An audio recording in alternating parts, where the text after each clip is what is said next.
Glob and to Cinetopia. We are super excited to have you with us, and we just want to ask you a few questions about your film.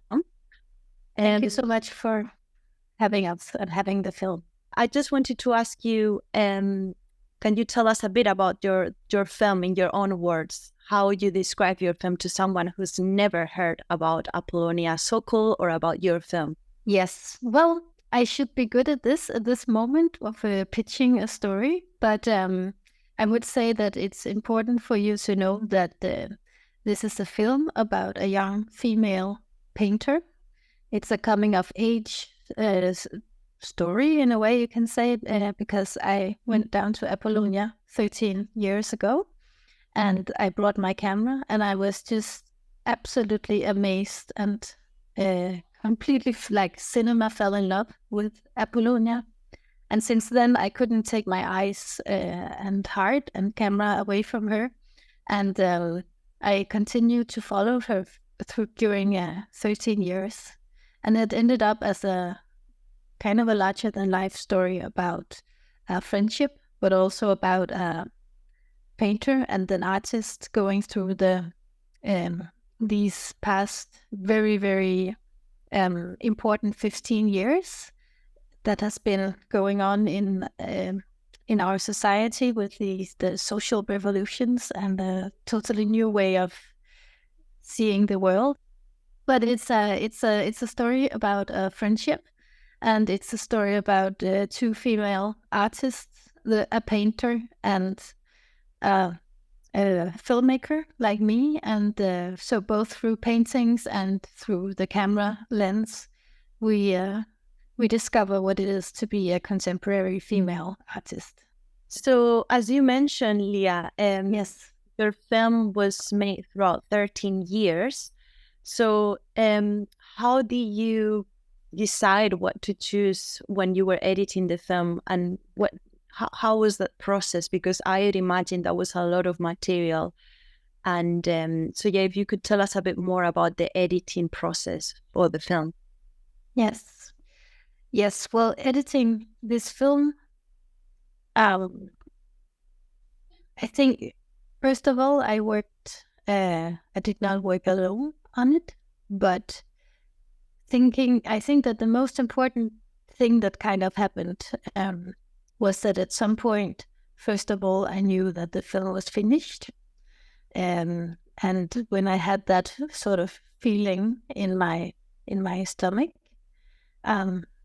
it really helped, because as documentary filmmakers, we are allowed into people's lives, and luckily people's lives only end when they end. So this thing about endings, sadly, one of the great artists who were also in the film had a very short life, but achieved a lot in her short lifetime.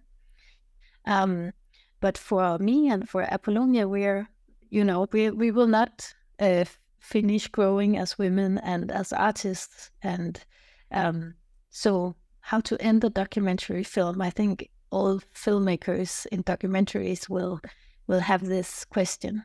And for me, there was I could feel very intuitively that now we could make a beautiful film that could have some importance and insights into the life of what it is to be a young artist from very different starting points. So it was important in a way during the editing to find a way to tell the story of Apollonia, but in a way that it would reflect as many aspects of the life of the female artist, or in many ways.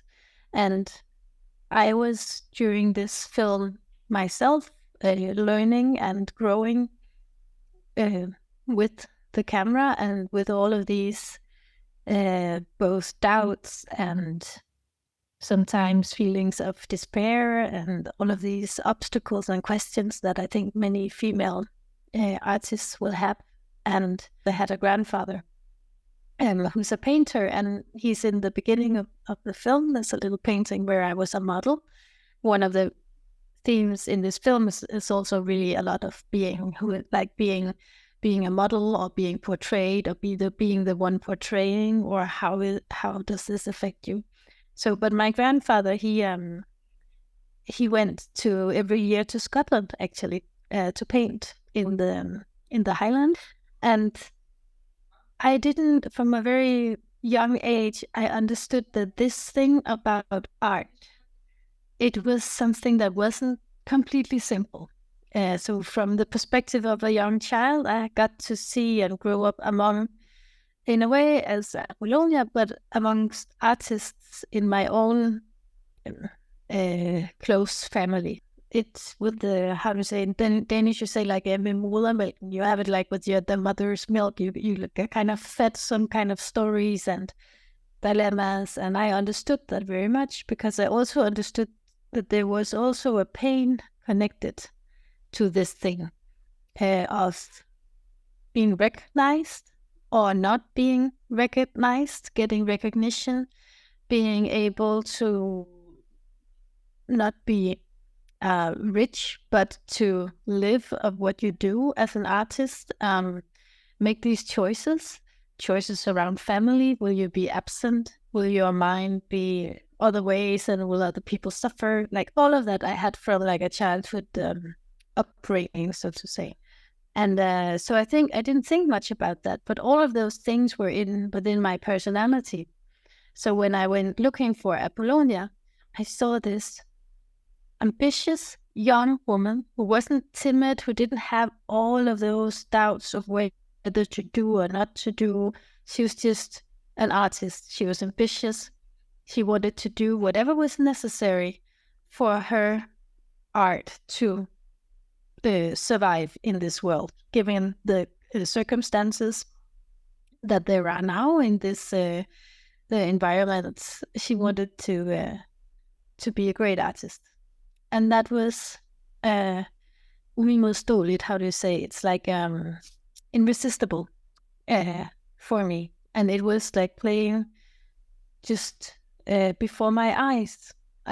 I saw this young woman, and she was very brave, and she led me into her world with like great trust, because it's not easy also when when your piece is not completely finished.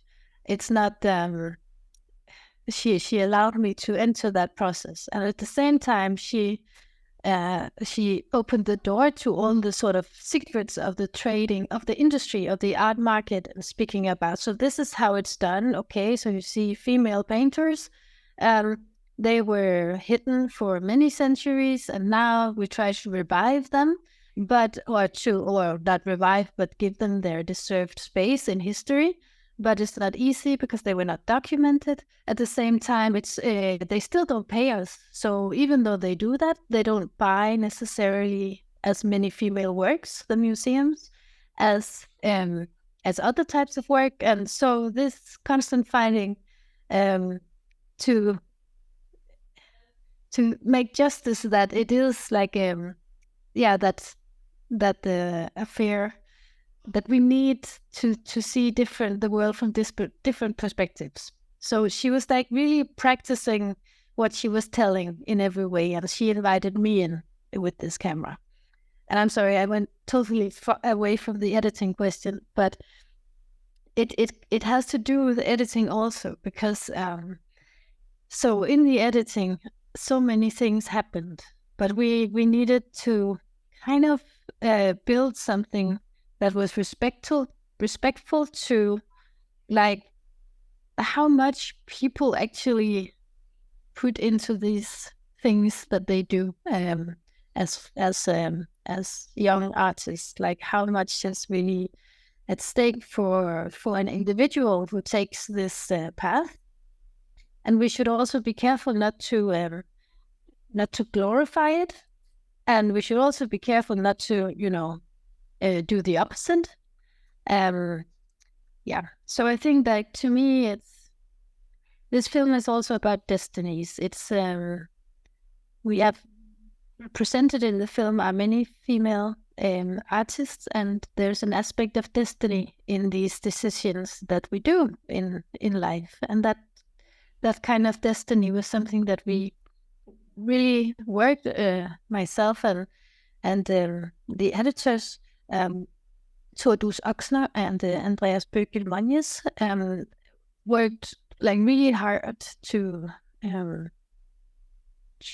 try to build that we were building. And I'm from Scandinavia, so sometimes I would be maybe a bit how can you say, like sometimes we are very not cynical, but you have this kind of humor, this kind of distancing oneself from very hard subjects, treated like with satire and stuff like this. And I needed to avoid that in this film, to really like honor what was there. The editing, I wanted to in a way honor that, also in a way where I put myself in this story, because I'm from another background. I sit in a different position in society, and I come from I mean, geography is something very, very important, and your destiny these days are also so tied to where you are born, just by chance. And we wanted to represent that also in the film. Yes. And so, of course, but in the editing, there are many like details where it's, I don't know about the people who are listening, whether they have these kind of struggles themselves also when they edit and do films. But it was, we had, I think, 40 or 50 edits or something. We had like so many of the whole. I can imagine it being a long process and difficult to choose what sort of material fitted the story. You mentioned two things that are very important. One is the recognition, being recognized as an artist, and the other one is where you are born and how that defines you as a person and as an artist. And the reason I'm mentioning these two things is because your film, Apollonia, we curated it as part of this program called Portrait of the Artist as a Young Woman. Yes. Together with a film called Tish, directed by Paul Song. And this film, I don't know if you had the opportunity to watch it, but it's a film about photographer Tish Murtha, who was a photographer, social documentary photographer in the northeast of England during the Thatcher years. And her story is very interesting because she was a super talented photographer, and that unfortunately she couldn't be recognized in life because she didn't have the chance to build a career because of her background. She was a working class woman documenting the working class people of her community, and although she studied and she received some grants, she wasn't able to continue her career because the opportunities were not there. So we wanted to program that film with Apollonia because despite the differences in time, and obviously the background of both artists is different, but there are some similarities. And one of them is the fact that they don't have the connections, the existing connections, the social capital to move forward in a world that is very much constructed around that. And also the fact that they are both women artists, and there's also challenges with that. So I guess the question I wanted to ask you is, we move on a lot, and there's obviously much more opportunities these days for women artists, but there are still challenges, as we see in your film. So I wanted to ask you more on a personal way for you, since we're doing this film for 13 years, how was for you to navigate that wall and to convince your funders and to convince the people around you that this film needed to be done, even though the length was probably against, the funders? And how do you navigate that yourself as a woman filmmaker trying to trying to make a case for this film and for this story? Well, I think, first of all, thank you for making that curation of the film, because I think it's very important to look at past and look at the society in the way that you say, because yes, many people are not, or I guess like most people are not recognized within their own lifetime if it comes to women, and luckily she was a photographer, because had she been a painter, maybe her paintings would have been lost, right? So as it is the case with many painters. So thank you for that. I really believe that we need that kind of context.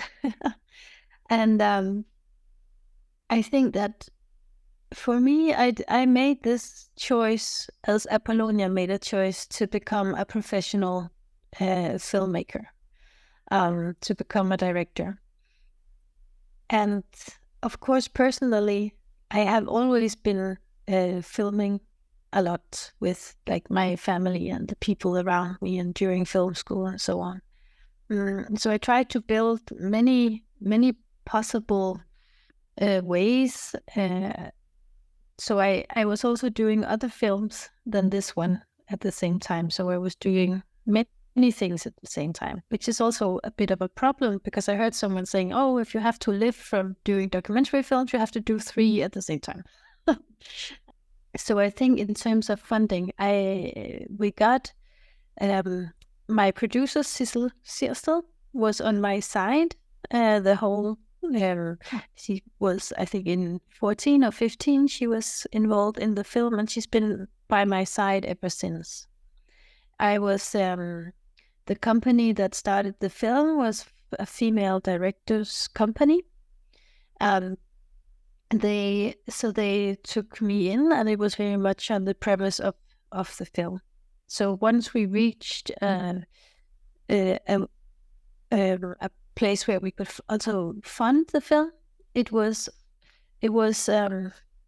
how can you say, we were like really ready for that.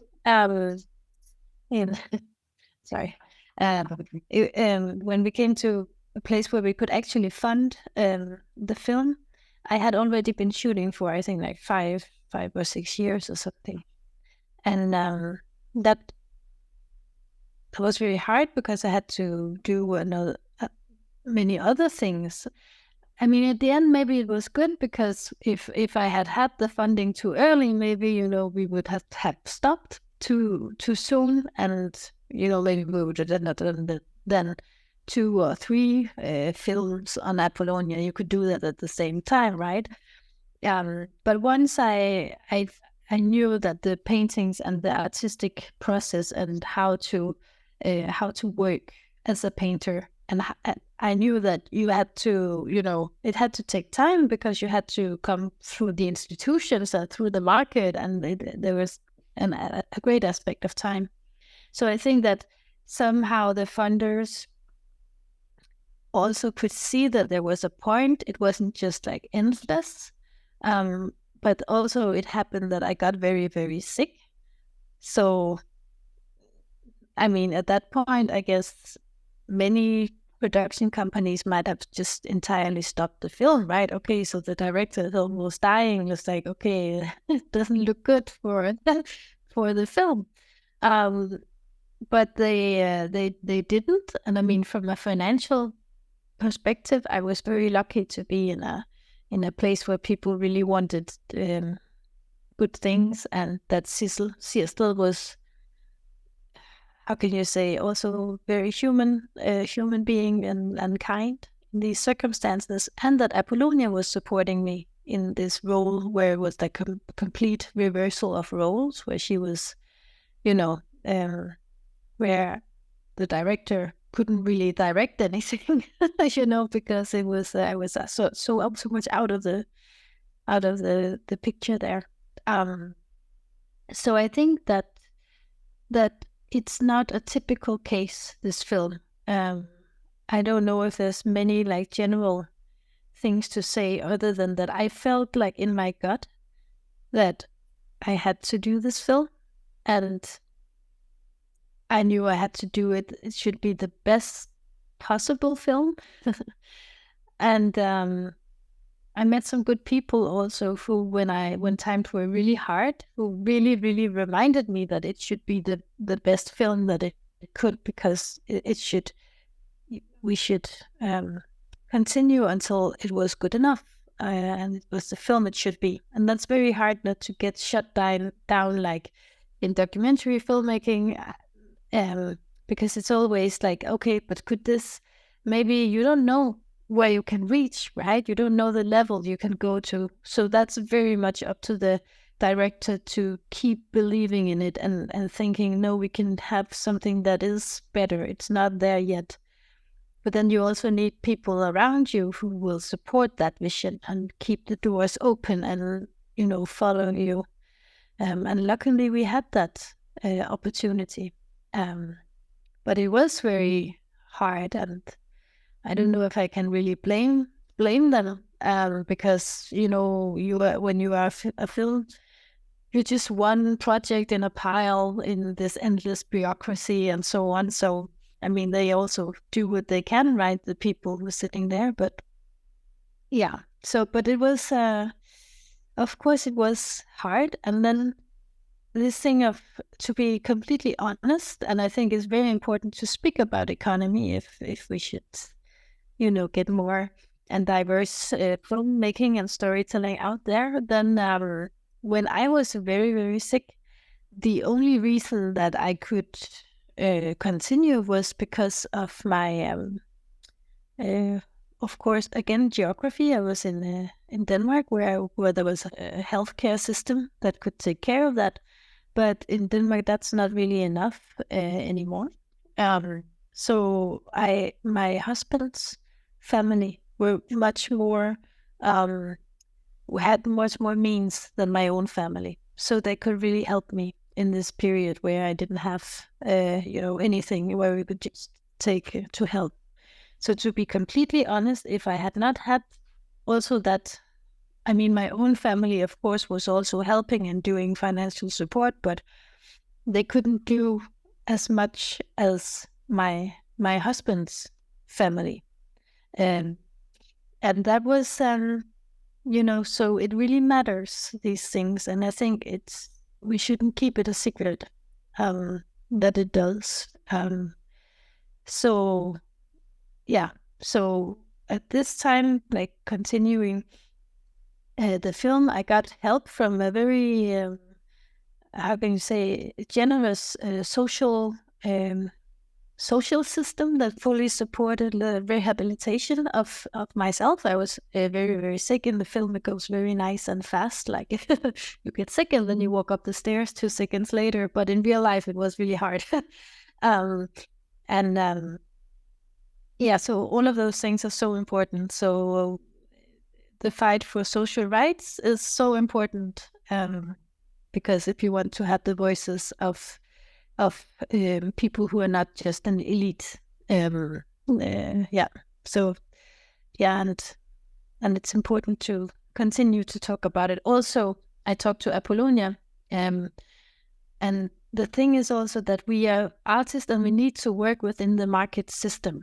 And also, to me, I'm a filmmaker, I love cinema. I love things should be entertaining and, ripping us around with feelings and emotions. And I love cinema that does that. But at the same time, we are in a system of the market, of course. And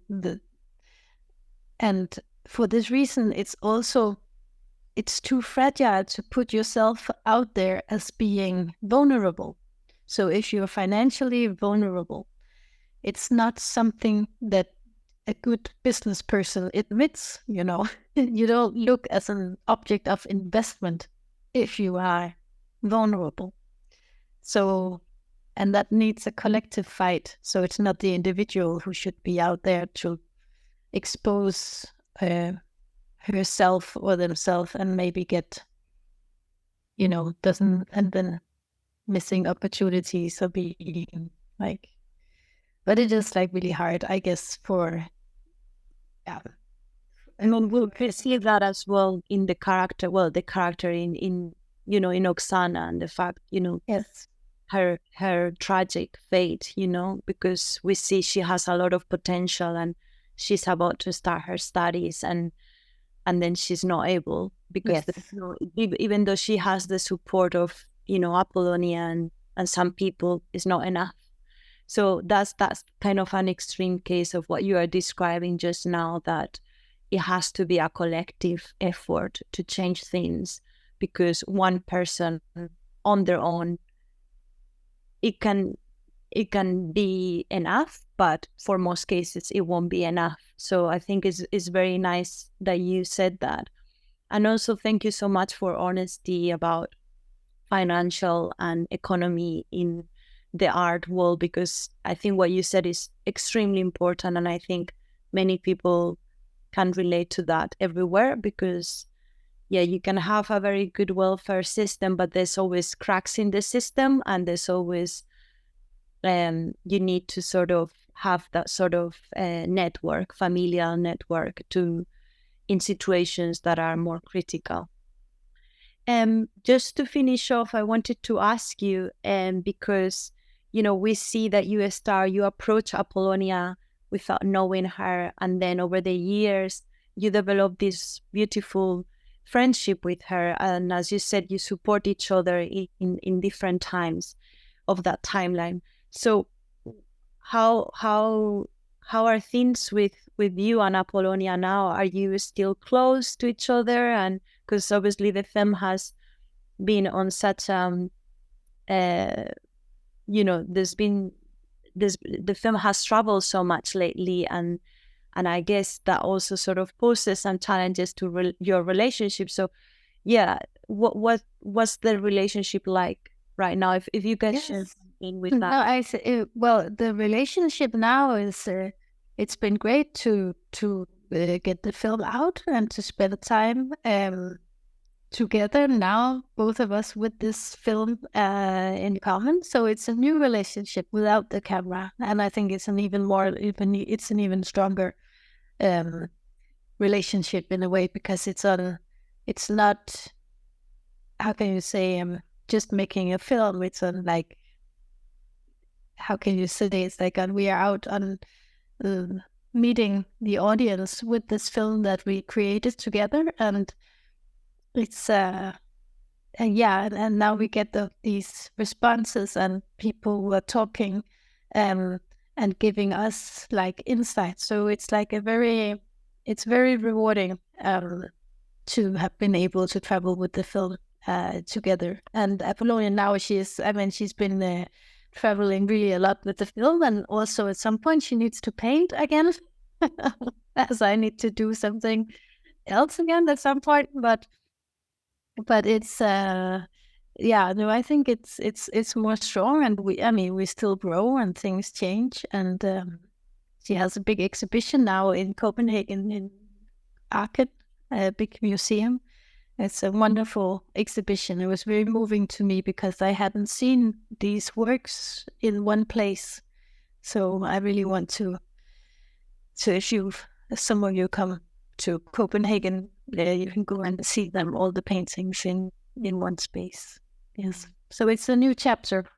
And but we agreed that when she turns 50, I'll come again with the camera, because I need a little break for something else now, and and when she's 50, we need much more portraits of artists in that age group also. So yeah, I agree.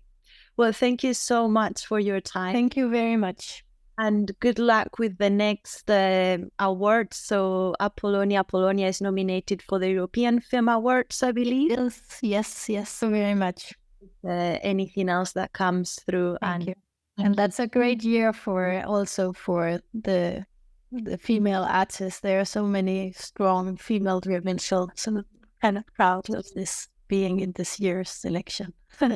Well done for making it through all those years and making such a generous and wonderful portrait of an artist that has so many layers, and There's so much to the story, and as you said, you won't be bored if you watch this film. It's so engrossing, and it's such a fascinating documentation of a female artist. So thank you again for Thank you very much. It's a pleasure. Thank you.